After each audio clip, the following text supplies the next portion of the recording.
I'm Mitch Robinson. I'm an international law specialist on a case at Guantanamo Bay, and I'm an alumni of Aberystwyth University. To answer your questions, I have to explain a little bit about my experience. And that basically is that we look at the law and then we look what's behind the law. We know what the courts say, but what does the law say about society? My job is to look for any and all possibilities to defend the client.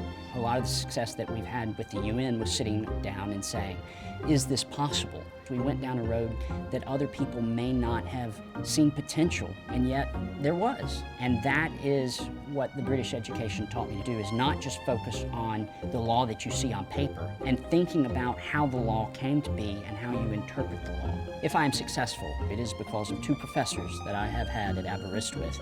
The first is Professor Chris Harding, who does what I call experiential jurisprudence.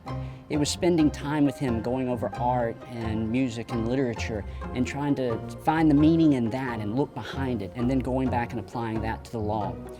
And then the other is Professor Ken Booth, who is a critical theorist. And his approach is to ask, well, what is the question underneath the question? He wrote an article pointing out that at one point we all thought the earth was flat. And then there were those people who said, well, what if the earth wasn't flat? And the interesting thing is, what in our thought process today is flat? And who are we and what ideas do we think that will be revolutionized?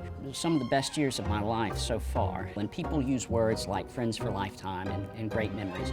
But it was more than that. And the reason being is there's not a whole lot of distinction between the classroom and your social life.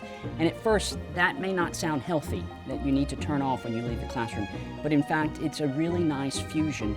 I would suggest studying law in the UK to anybody who is especially interested in the bridge between North American common law and European law. I have a number of friends who study in the UK who could go either direction. They could go back to North America, they could stay in the UK and practice law, or they could go into Europe. And in that sense, it's a fantastic education and a unique education. I don't know where you can get that elsewhere.